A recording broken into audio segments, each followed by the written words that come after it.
Thank you, Congresswoman Nikki Tsongas, for coming in today to the Sun. We'd like to discuss several issues that are going on in Washington, also locally. But we first want to hear about your trip to Japan. It was interesting that Donald Trump last night in one of his victory speeches noted that we have a $500 billion annual deficit, trade deficit with Japan, which I didn't realize.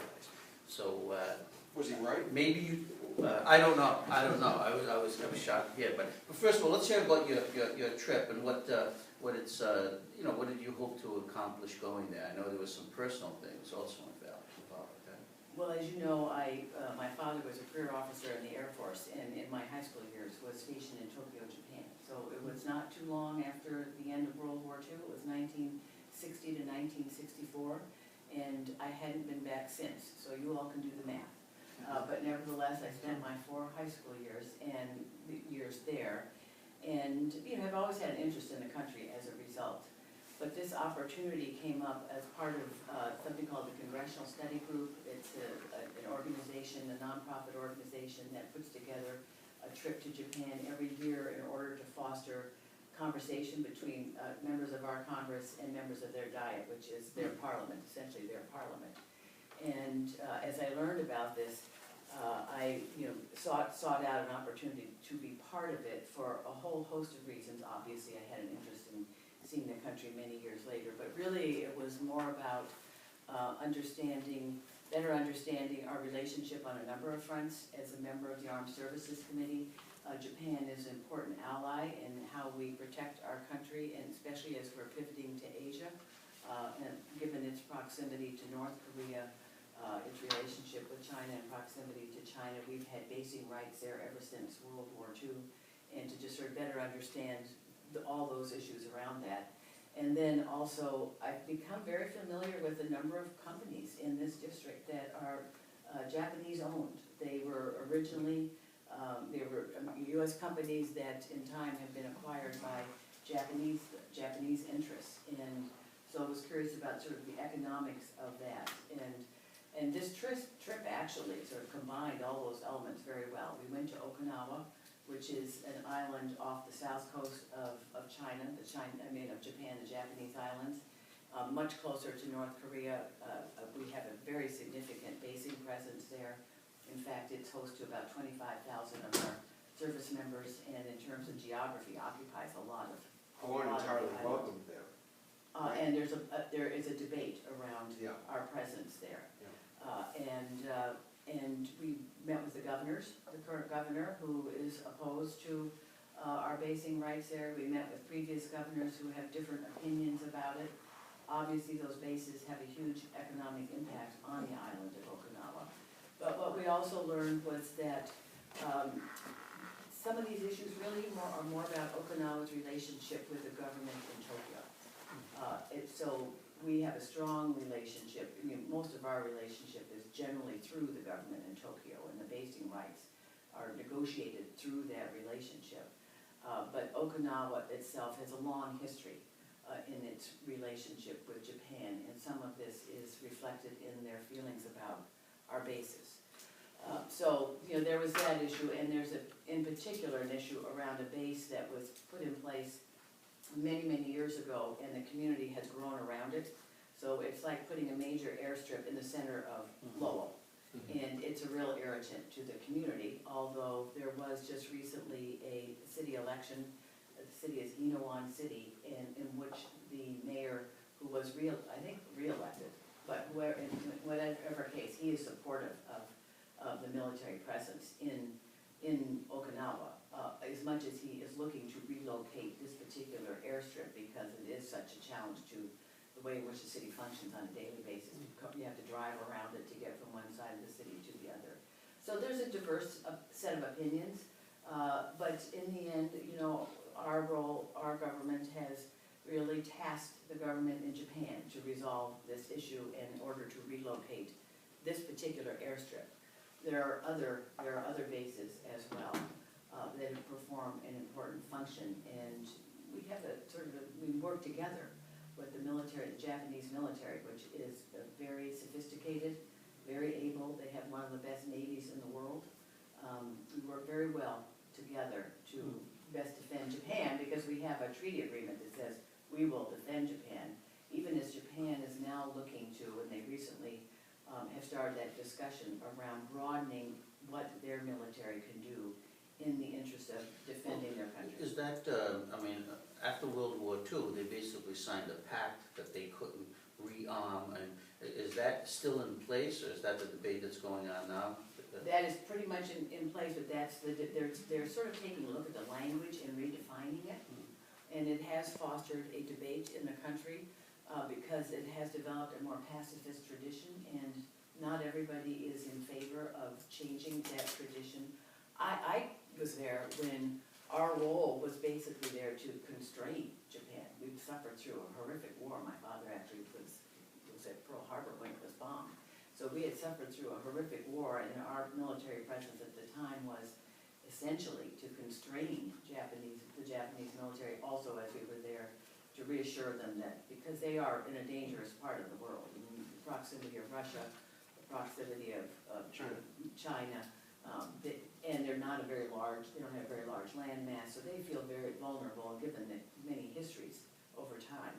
Those are combined two goals really of our presence there, but that has shifted as Japan has become a democratic society, robustly democratic. There's still obviously a need for change in terms of the roles of women, and they're really wrestling with that. But as it has, and our pivot to Asia, we need a partner, and our combined economies are greater than that of China's, so it presents a real opportunity. As I said, they have a very good Navy, so they can be very helpful in that area. We're looking for ways to work together, what you call combined efforts as well. And so it is a changing dynamic, but I come with that sort of inherent caution, and yet I have to say, as I was there, I saw what a changed country it was. People say, what was it like? And it's so changed that I honestly felt I was visiting for the first time. That I hadn't, there was nothing familiar to me about it in the way I Did you imagine where you went to high school? I Google mapped it from here to see what it looked like. And it was so changed that there was no point. It's now a huge park, and then surrounded by just high rises, whereas when I was there, it was modest little structures, with bamboo, and rice paper, sliding doors, and very modest, not a lot of plumbing, a lot of burning of charcoal for your food, so all of that is gone. It's a very, very sophisticated, advanced country today, and so Google Map did the trip for me. Yeah. Tell me, they're a good ally, Japan, but what do we get from Japan? Obama just sent the fleet there because the 6th Fleet, I think, was the 5th Fleet, and some people think that we're going to be drawn into a confrontation with China building these little new islands.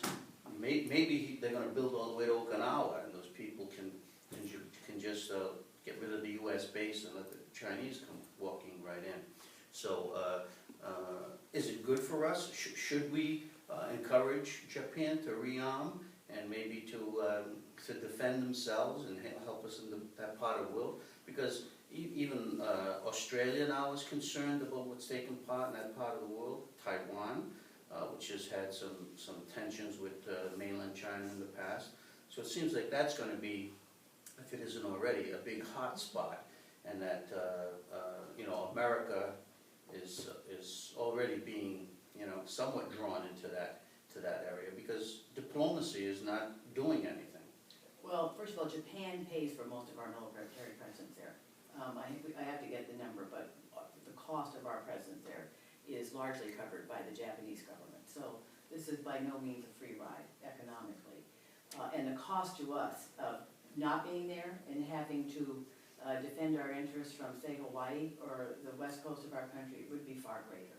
So we have a unique strategic opportunity by being present there. And as I was there, it certainly was reinforced when you see just how close we are as a result to North Korea, or how close we are closer to China. So that's number one. Number two is, under President Obama, there is a real effort to engage not only Japan, but to engage India, to engage Taiwan, to engage Australia, understanding that this is going to require a partnership mentality, that we're going to need all of our allies working together in order to confront a growing and uncertain China. What its ultimate intentions are not always so simple to read. What A did the lot of- Japanese think? Well, the Japanese are as concerned as, what everybody's predominantly concerned about is militarization of the sea lanes, because it's a very important, so much commerce flows through there, and it could really impact just the economies of all of our countries, if it were to ever be in somehow constrained. So, a real interest in making a clear case around how those sea lanes cannot be militarized, but also understanding that the United States has a very significant role to play, given its dominant role economically across the world, if not militarily. So they obviously want to partner with the United States in confronting China's efforts to militarize those sea lanes, but they also realize it's going to take Australia, India, all the other countries that are deeply impacted as well, coming together. So what I saw over there was, and what I felt was how fortunate we are to have the presence we do in Tokyo and in the main islands of Japan and in Okinawa as we confront a growing China. Economically now, the second largest economy in the country. The United States and Japan combined are larger. So we have to remember this very small island is a very large economy, and fortunately shares our democratic values, and something that we can benefit from by working with them, given where they are. And I was appreciative of sort of the long-range thinking that somebody invested in back in 1960. Were you able to see any of these new Chinese islands, these man-made islands? No, we didn't go any further south in Okinawa. We were in Naha, which is the major city. And then we went back to Tokyo itself and spent time. We met briefly with the Prime Minister Abe. We met with the Minister of Defense. Again, it was a very brief meeting. We had a conversation with somebody who is part of their National Security Council. We met with students. We had a town hall. Temple University actually has a campus in Tokyo, so it was a town hall with students, both Japanese and American, studying over there. One of the more interesting takeaways was that over the course, almost virtually everybody we met who was in a government position had, or otherwise, even in industry, had spent some time in this country as a student in the course of their years. And those students are not, Japanese students are not coming to the United States in the numbers that they once did. And to me, it was an issue of concern, because those who come here obviously develop affection for our country. They like our culture. They appreciate our democratic values. They learn the language. Generally, most spoke excellent English. Sometimes even when we would often have translators, but they well understood us anyway. So that was a caution to me, that we really have to think about encouraging those relationships, those studies, because it redounds to our benefit for many years to come. But anyway, we met with students, we met with journalists, journalists from the Wall Street Journal, journalists from one of the major newspapers. We met with business leaders. Those were interesting discussions, which we can talk about. And then we did meet with members of their parliament, the Diet, both those in the majority, it's a parliamentary system, as well as those in the opposition parties. But so it was a very, very interesting. Is Japan a partner in that TPP? Yes, it is. Okay. And they're monitoring that quite closely. They obviously see a benefit to it for themselves. They are focused very much on reforming their agriculture. They have a lot of small farmers. The farmers have a lot of power. They're not always the most efficient. They see the TPP as a way of sort of moving some of their reform efforts ahead. They think the alliance between the various countries in the TPP is important to counter the growing economic threat of China, so they see that benefit. They're very watchful and they understand our cautions here. Speaking of the presidential elections, I mean, I think the primary in Michigan is an example of how free trade, the kinds of concerns many American workers have around free trade agreements because of the lost jobs. But nevertheless, they're monitoring it very, very closely. But they do understand that there's a lot of resistance. They see the presidential candidates' positions on this issue, and so they're not so clear as to how it's going to But they have unfold. one of the most protective economies in the world, Japan. Yeah. You can't get an American product in there without paying a tariff. It's very unfair. Well, if that part of the TPP is addressing that, and actually it's They one of the should do it things, without the TPP. well, it's one of the things that I will look at as I get to make a decision on the TPP. There are a lot of issues to be sorted out, but it's one of the things that I will look at.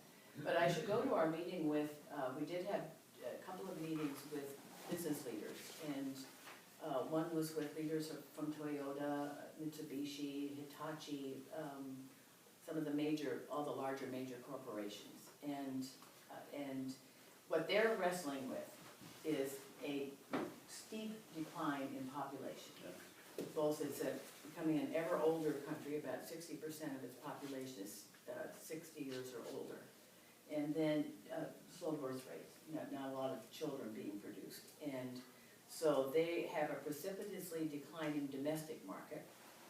And so there's not a market for their products, and they're looking to other countries for those markets. And as they're doing that, they're choosing to put their manufacturing facilities in those countries. So for example, we were traveling with a congresswoman from Tennessee who happens to have a Toyota plant in her district, which is jobs. It's jobs for that district.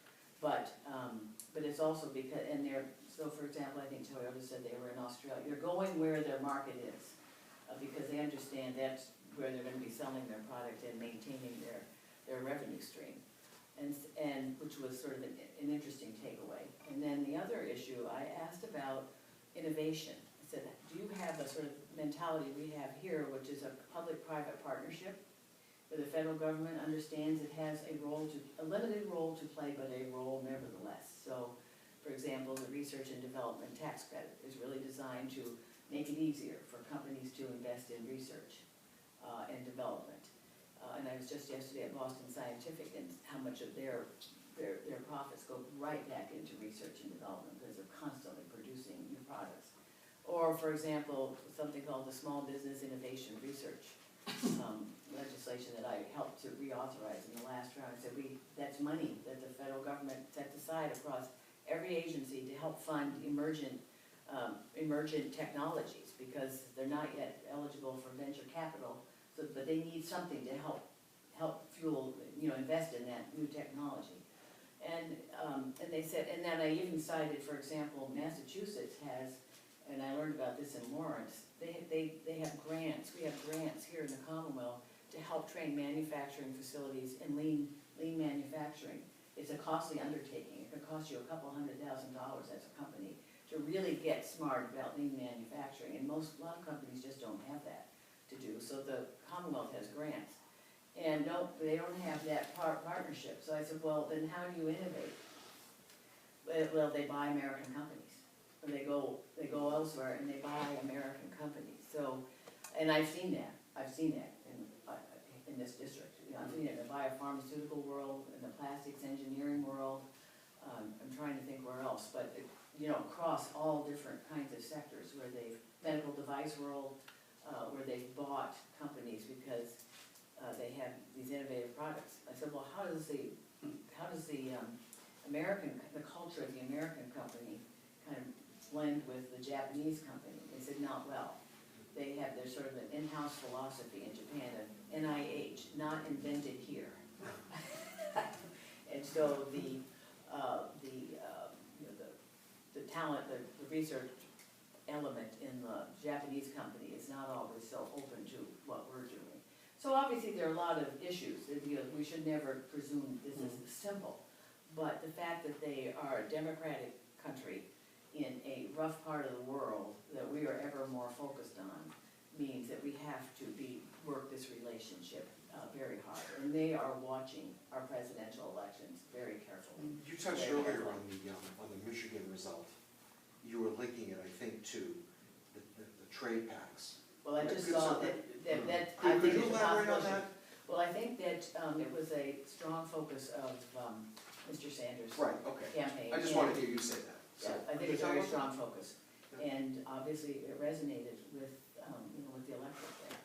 But it was a close race, and as having experienced a presidential race myself, as you all well know, it's the most difficult race in the world for the most difficult job in the world. And whoever ultimately becomes the nominee of each party has to earn every vote, and you see that in these candidates who are willing to do that, and an electorate that, is very mindful of, the differing positions of the candidates. So we know that you're with Clinton. Bernie got a bounce yesterday in Michigan, but does that just kind of prolong the agony in your view? I mean, she's certainly ahead of the delegate count. What do you envision taking place over the next couple of weeks as? The agony for who? No, yeah. Again, let me address that. Well, I don't think you can prognosticate Yeah. at all on this election. I mean, it's been made very clear, I think, even the Michigan election, in which the polling, I think, showed something quite different going into it, that you cannot prognosticate, and I will not fall into that trap of prognosticating. But I am a supporter of Hillary Clinton. I think she'd be a remarkable, experienced leader in very challenging times, in which there are no simple answers as much as we might like to have them. And she brings a host of experiences to it. So, I'm a strong supporter. But this has been brought up in the election and on both sides, where the primaries and caucuses have been held. I mean, there is a growing feeling among Americans, especially in manufacturing and industrial states, that they've been sold out. Okay, they've been sold out by Congress in both Democrat and Republican administrations. I mean, they have lost their jobs. NAFTA did not do what it was supposed to do. They look at all of these trade pacts with suspicion, especially when, Japan does have trade barriers. We make good products. We can't sell them overseas unless we have to take reductions in prices, salaries go down. It's a very simple equation, and yet it doesn't seem like it resonates in Washington. So what is about, what is? I think you have to disentangle Washington. So, I mean, let me just address this, so let me address this. Well, the You have to Democrats disentangle like to say, Washington. Democrats like to say the unemployment rate is less than 5%, which isn't true, okay? Those are people who are filing for unemployment benefits. There's, the labor participation rate in this country is 62%. It's the lowest since World War II. And that's a very interesting statistic, and in fact, it is 62%, but that decline has been going on for 10 years, and economists who've looked at it say it reflects real demographic shifts as well. So we in this country are going to be confronting somewhat what Japan has been confronting, not to the same degree, of a population is growing older.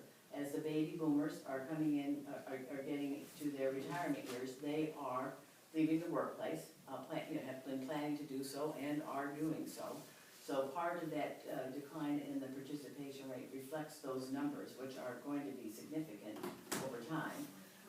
The other thing, alarmingly so, is that for a long time, the participation rate of women was growing exponentially. It got up to about 60+%, and that is beginning to decline as well.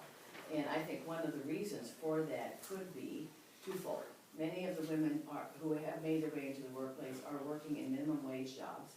So as we have now adjusted the minimum wage, they're essentially the working poor. They're often requiring subsidy from government in order to just make a living.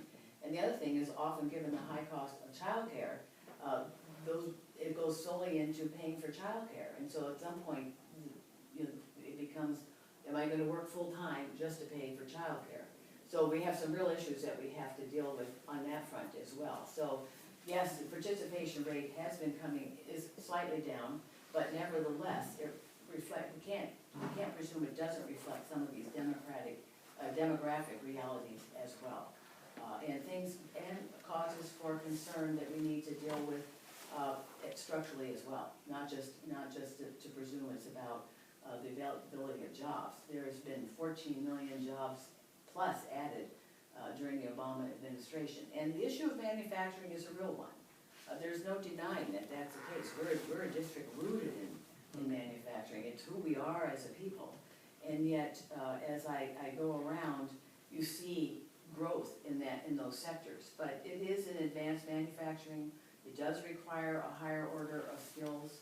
You have to go on, and the unique skills, they tend to be often, require a lot of precision work that you have to be trained to. So there are a lot of issues that we need to confront. And the reality of trade deals is, one of the reasons I'm often so uncomfortable with them, is it pits one worker against another. So there will be those who will come and argue to us, I need this trade deal because it's going to improve my ability to export my product, which means jobs here because I'm going to be able to sell them more readily in other parts of the world. And that means, I'm going to hire more workers to do it. But at the same time, it's going to make it easier to offshore manufacturing in other places and put at an advantage certain workers here. So there's always a balance you have to look at all of those arguments, but the reality is I think it's been a net loss more than a net gain, and the parts of this country have really struggled with it. I mean, we here know that. We saw what happened when the textile industry went south. We have wrestled with this for decades, and yet we have slowly but surely as a state worked our way out of it. Lowell still has a higher unemployment rate than the rest of the state, but the reality is Middlesex County has the lowest unemployment rate in the state. It's about 3.7%. So, I mean, we're doing something right in the Commonwealth, and part of it reflects our investment in education. Understand it's who we are, it's what we do, but not just in higher education, well, community colleges, the growing importance of community colleges. I think it's great to see Governor Baker understand that vocational technical schools are a place that you can train to manufacturing. You hear over and over again about there aren't enough workers for the jobs that are out there, often in the manufacturing sector. I think that's part of it. The mantra has been so long, there aren't good jobs in manufacturing that young kids don't even think of it anymore. And yet, now I think at least at the policy level, you're starting to see that it's an across-the-board effort. Vocational and technical schools can train you to certain great jobs.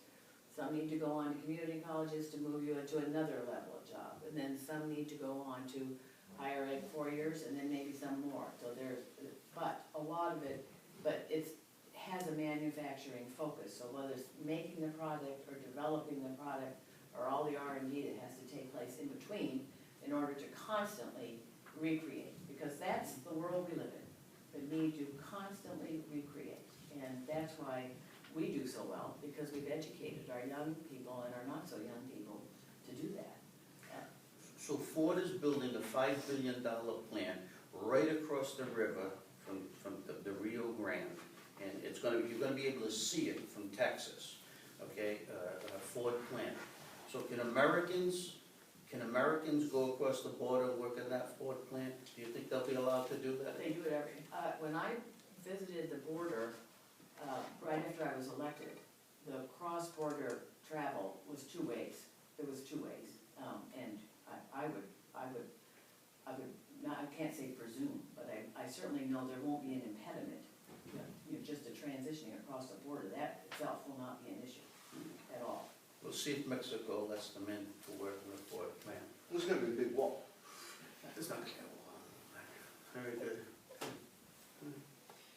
Nikki, I just saw the other day that the federal government is going to send another 200 to 300 Syrian refugee families to Lowell. Who makes that decision? And we're getting the second highest amount, I think. And what's the reimbursement to the school department for the cost? I haven't seen that, so I'll have to, It's just come on. yeah, I haven't seen that, so we'll have to look into that. The process by which refugees are in general brought into this country, Syrian refugees, is first the UN Human Rights Commission. Someone applies for refugee status to to the UN Human Rights Commission. The Human Rights Commission then makes an assessment as to whether or not they qualify for refugee status. And then refers that particular refugee to a particular country. There's nothing that says everybody who applies is going to be coming to this country by any means. I think it's almost a roll of the dice. So out of that, they will refer some to the United States. To date, they've referred about 24,000 refugees as a pool, initial pool. And through that vetting process, which is very significant and time consuming. and very time consuming, usually takes a couple of years. Yeah. And more calibrated, and obviously with all the concerns we have, very aggressive, has reduced that number to about 2,000 to date. And then those 2,000 are distributed across all the states. All the states. The way by which they make their Who way. does that? Hmm. Who does the allocations? That would probably be through, that's a good question, actually. That's a good question. I don't know if it's the Department of Homeland Security or the Department of State. My guess would be it goes through the Department of State. So that's a good question. I would say the Department of State. And then I would say it has to be the Department of State. And it is predominantly women, children, people with medical conditions for which there's care here. And then at that point, they're dispersed to the 48 states, and then to about 48 states to date. And then from there, they're sent to particular communities. And often it's because there's an agreement with, there's an organization that exists to receive refugees and help resettle them. In terms of the issue of the cost to the school system, which I think is a real one, and one that we're getting engaged around. The particular challenge I think that Lowell has had is that the school system has had to absorb children that speak approximately 36, 38 different languages. So which is quite different from other communities where it's a singular, maybe 2 languages that you're gonna have to address through ESL classes. But it's so diverse here that it's a unique challenge. The dollars that follow for English as a second language, again, are distributed through the state. So those dollars don't come, the federal dollars themselves make their way to the state, and then the state is responsible for distributing them out. So we are trying to have a conversation at the state level to sort of understand that process, to articulate and work with the school committee to articulate the unique challenge here. It is very different from most other communities because of the diversity of students, and to see if there is a way to loosen up some additional funding, because I think most of it is pretty much by formula. So we'll have to look at that. But I think it's a genuine issue that merits our getting engaged here. Can communities say we have enough, we really can't handle anymore? Do they have any recourse? It's a function, I think it's more a function of the relationship with the organization with whom you have this agreement around resettlement. But I think before we go too far, we should really verify those numbers. But yeah, see, can we just address this misconception that, like, he said he heard 200 people. I did a phone call today also. Okay, yeah, so we've heard that. We've heard that from time to time, that Lowell's gonna get 200 or 300, right? Right. But you just said that there's been 2,000 Syrian refugees settled throughout 48 states over the course of how long? Well, the past couple of years. Okay. Yeah. So This it goes seems to beyond- me this that would goes be beyond inconceivable that Syrian Lowell would be refugees. getting 200, This goes over the beyond course of the next refugees couple of from months. Syria. This But goes, so that's why we have to verify it. We have to verify it. So these, It goes periodically, these things come up, and then we sort of see them, and I haven't heard it, so we have to verify it. And just say, for instance, that Lowell was getting that Lowell was going to be home to some Syrian refugees. Those would be Syrian refugees that have been in the pipeline, in the vetting process for what, 2 years? 3 years. It's Generally, not like 2 years. They're stepping onto an island in Greece and then hopping across the Atlantic and landing in Lowell, correct? Yes. But did they have no That's true. Lowell So we have a lot of- has a problem with refugees far beyond this topic. Yeah, no, I understand that, but it was put on the table that we're gonna get 200 Syrian refugees, and the likelihood of that happening isn't very high. That's incidental to Lowell's bigger problem, which is a accepting community from countries of last resort, they come here, Mm. oftentimes without. Well, yeah, you As talked about teachers that, have told me, it goes far beyond trying to teach in English, it goes beyond You talked about plumbing. people Using- that don't even have indoor plumbing we're dealing with, Yeah. coming to this country, coming to Lowell. And that's the real, Well, far beyond the that's serious been history, problem. that's been our history, honestly, you know, I think when Paul's relatives came here in the early 1900s, they were coming from circumstances, they didn't come to easy circumstances here by any means, because I remember Paul's father talking about how they had to sleep in the hallways and there was no heat and all of that, but nevertheless, that's the history of so many of us having come to this country from vastly different circumstances. My grandfather arrived from Ireland in 1850. So he was fleeing the famine. So we all can look back in our history and I think find some pretty horrific stories that led our forebears to come to this country, and that's what's made us the unique place that we are. But that doesn't mean there aren't issues that we have to deal with as we do welcome people and help them navigate such a different terrain and different culture. The whole thing is just extraordinarily challenging. But it's a unique opportunity. Thousands of Asians, and now we're starting another cycle. And I'm told the numbers, it's costing us $12,000 a year to teach, and we're getting $500 in reimbursement. Does that sound right? No, it doesn't sound right, so we have to, We'll have to but we're figure gonna, this I out. don't know, I don't honestly know. What I do know is I was that, shocked at what I that. do know is that it's a unique, what makes this particularly unique is just the diversity of languages and cultures that we're absorbing in this community.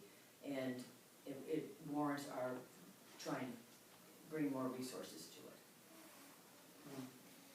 Can you bring us up to speed on Hanscom and what's happening there? You had signed on I think a couple of weeks ago, right, there was a release that came out with comments from all of you guys and your colleagues about some building down there and some renovations. So that must bode well for that base, correct?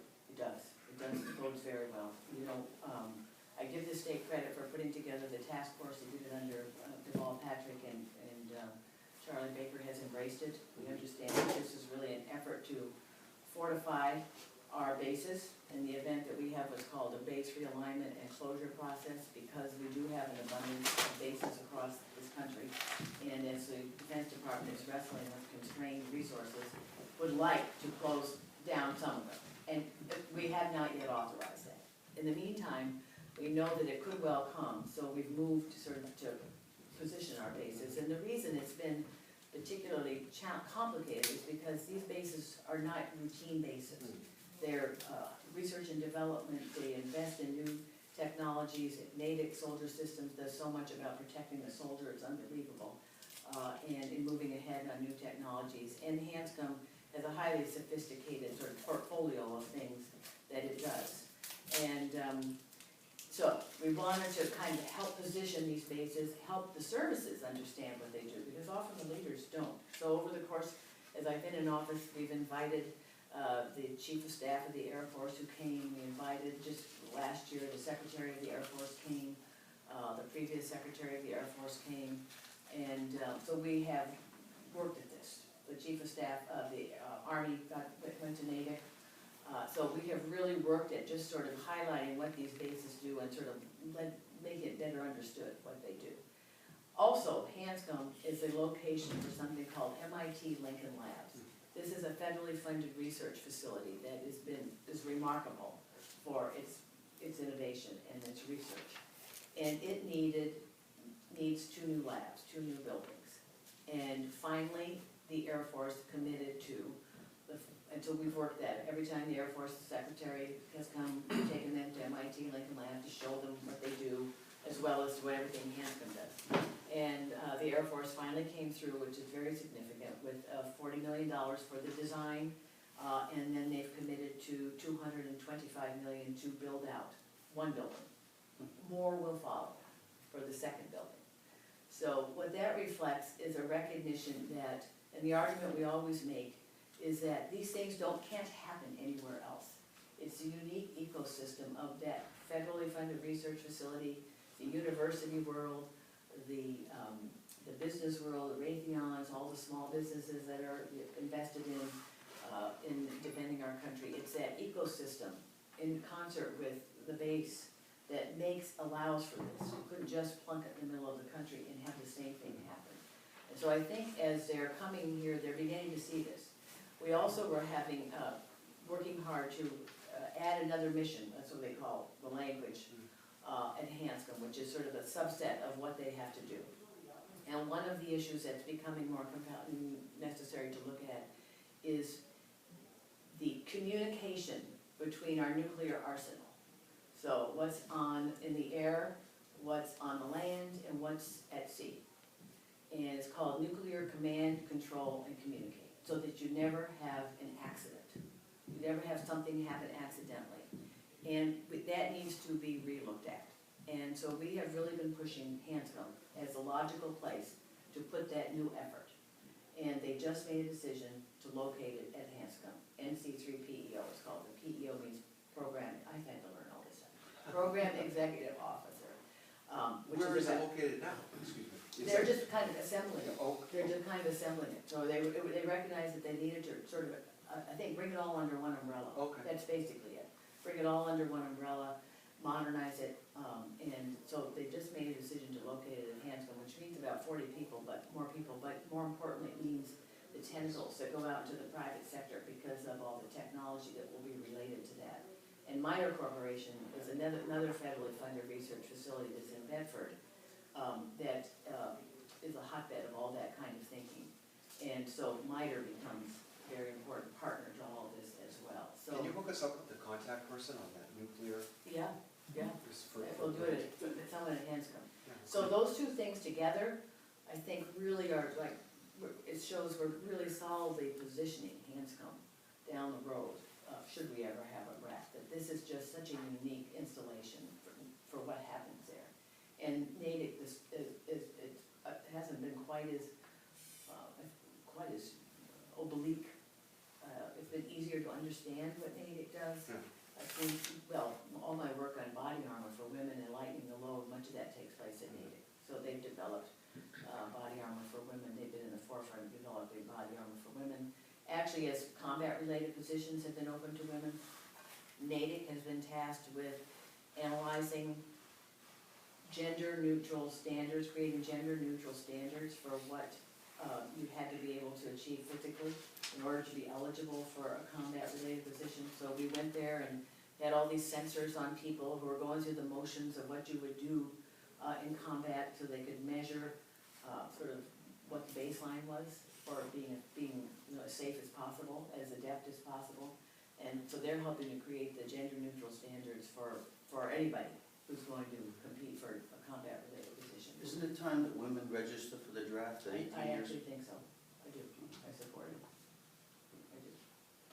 Have you come out officially with that, or so you making news? Well, not unofficially. I haven't, I'm happy to make it official, but I haven't, I think I've been asked. No, I think before. it's time. I mean, and Well, it is, you've pushed for expanded roles in combat and. Yeah, and you have to remember, I tell people, when it comes to combat-related positions, first of all, women are serving in combat now, no matter what. You know, if they're in charge of logistics, I remember meeting a woman who was in charge of getting all the equipment across the southern part of Afghanistan to help protect our soldiers. So she wasn't out there fighting the fight, but she was definitely in harm's way and had to navigate some pretty perilous circumstances in order to get that stuff there. That's number one. Women, given the nature of war today, women are virtually in the fight. And you have to defend yourself. If something happens, you're going to have to do whatever it takes to defend yourself. But combat positions are really a term of art. They're carefully defined. They're not every position that exists in the military. Men have to compete for them, and women will have to compete for them. And they'll either meet the test or they won't. And then those that do, will make their way and serve with distinction. But you cannot have a second-class citizenry in this institution. You cannot have it, and any more than you can have it in the United States as a whole. And by precluding and excluding women from combat positions, you were essentially creating a second-class citizenry. And I think, and the other thing is, I always remember General Ray Odierno saying at an Army breakfast maybe 3 or 4 years ago, You cannot have the best army in the world if you automatically keep 50% out of certain jobs. Cannot have it. So he was way in the forefront of wanting to open combat-related positions to women. And Secretary of Defense, I think, finally recognized that they were missing a talent pool that was compromising their ability to be the best service, whatever it might be.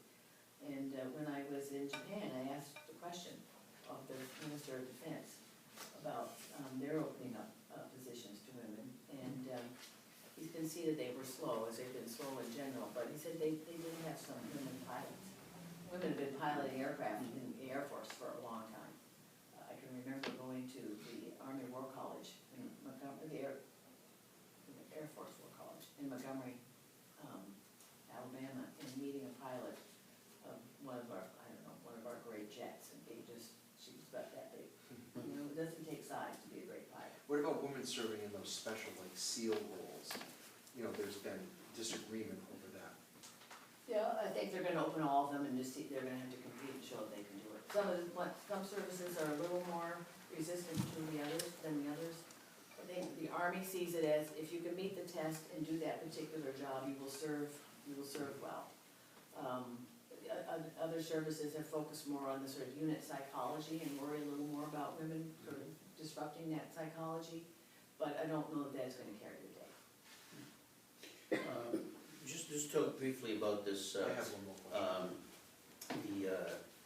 the mass delegation has put forward this bill to give benefits to campus police officers, giving the same benefits as municipal and state police officers. This was born out from Sean Collier's death in Boston Marathon, and he's from Wilmington. So I know that was pushed by Congressman Capuano, but you signed on with everybody. Does this have a good chance of making it through, do you think, this?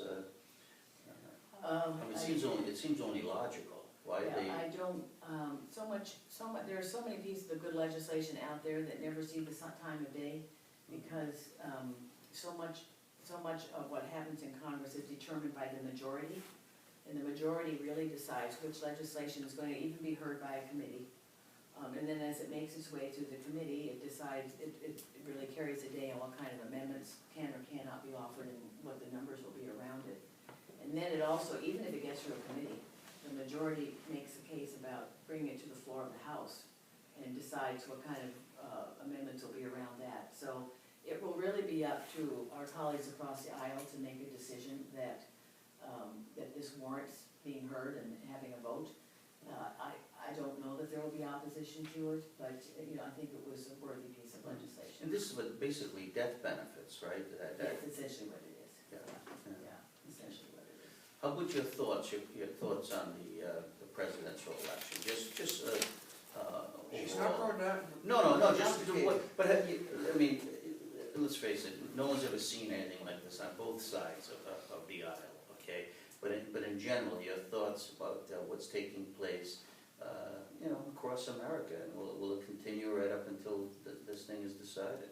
I mean, I think we're all learning a lot as this election unfolds. And I have to say, I have been dismayed by the level of discourse, more on the other side of the aisle than I think our two candidates are having a very legitimate discussion around important issues. And I haven't seen as much of that in fact, too little of that on the other side of the aisle. So there is that very dismaying element. I was in the supermarket yesterday, and a woman came up to me, she said she just could not believe it. And I hear that over and over and over again. Some of it has descended to the level of the high school schoolyard on the other side, if even that. So anyway, so I think, and I have to say, having just been in Japan, there is a real dismay at watching it from afar, that these complicated issues are being reduced to something so simple. And if it were that simple, then I think we wouldn't. It's not that simple, and I've certainly experienced that. We are a diverse country. We are so diverse, and if nothing shows that in the presidential primary process, I don't know what else does.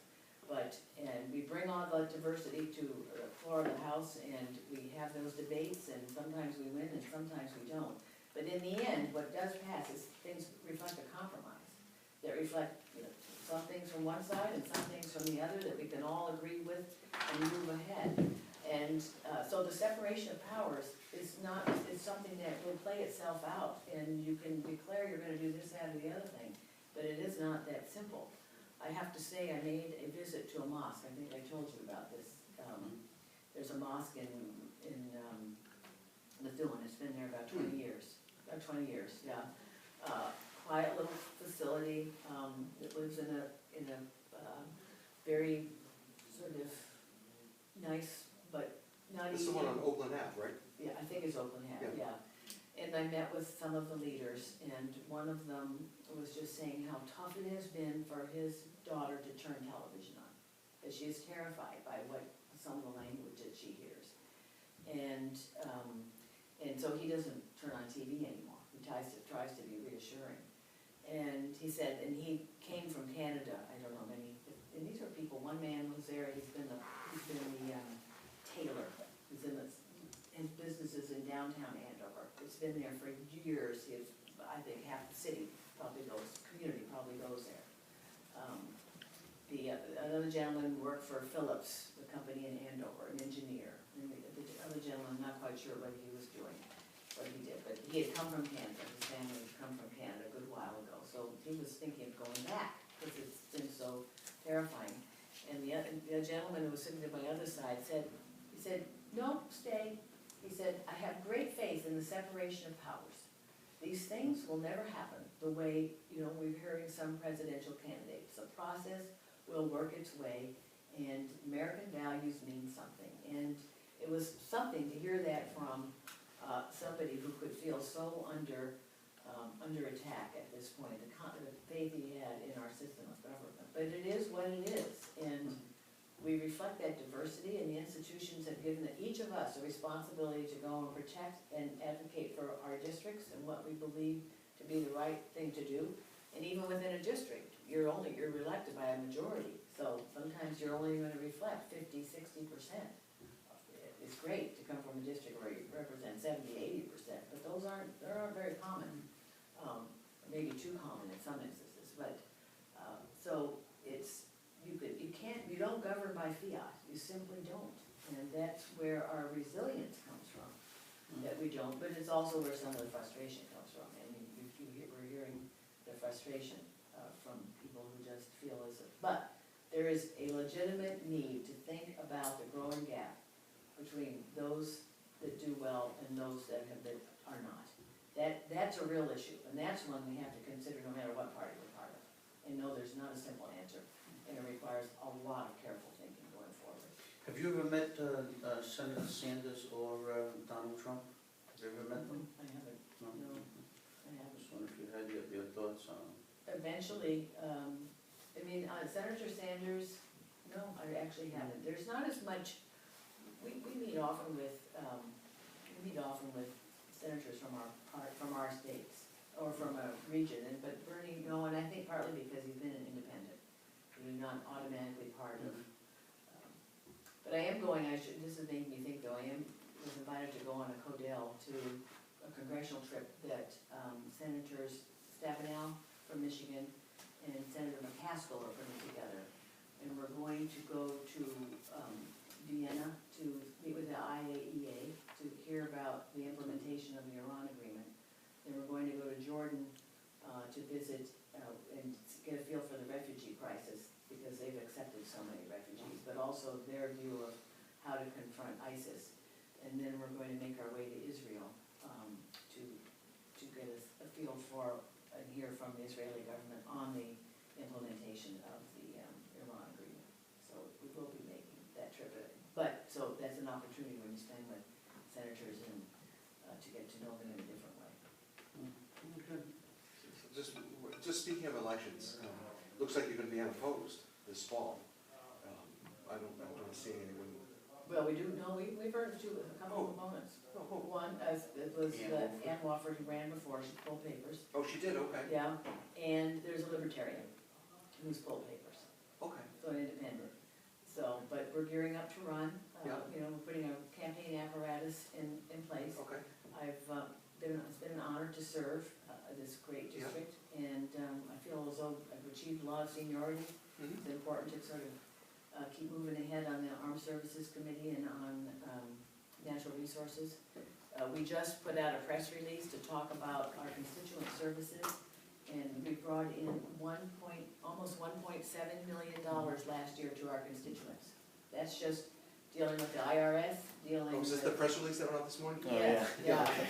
So we've got such an effective team and then I think in terms of economic development and our being able to partner and help on the Tiger Grant or helping to move ahead with the land swap and being in a place to help facilitate that.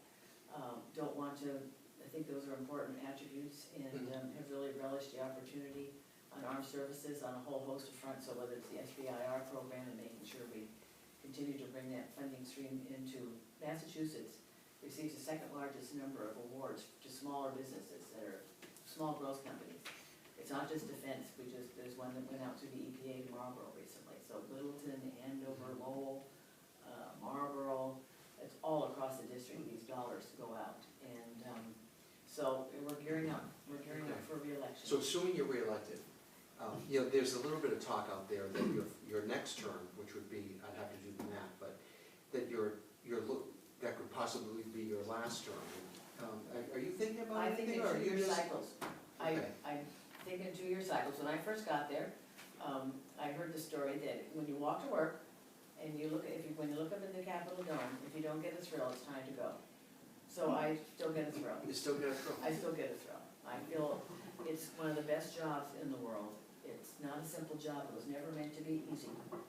But it's a unique opportunity to advocate and represent the people who sent you there and the communities that sent you there. And I feel that every day. Despite the differences on big policy issues, I've been able to work across the aisle and get a lot done. So whether it's on sexual assault in the military, whether it's making sure our teaching community health centers, we're still getting the funding. Lawrence has a great teaching community health center.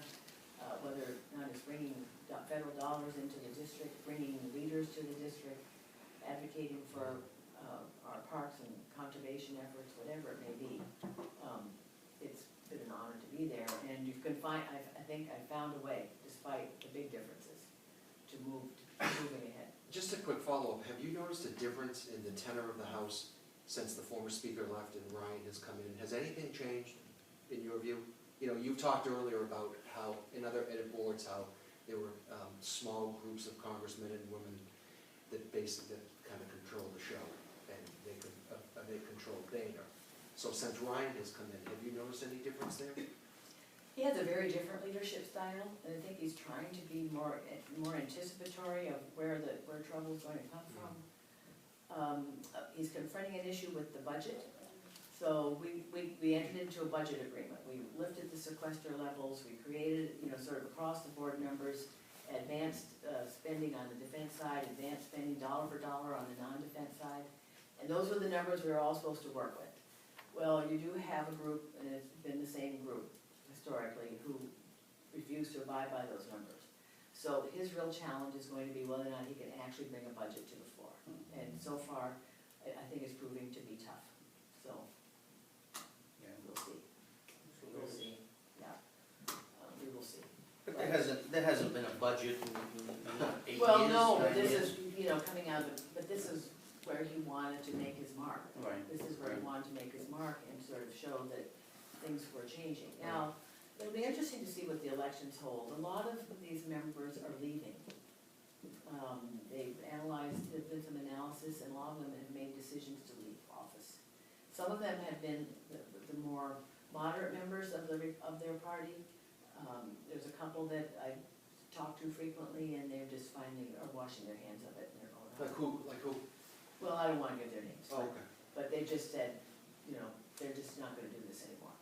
Others, even who are more of the Tea Party, I think didn't recognize that the system requires compromise.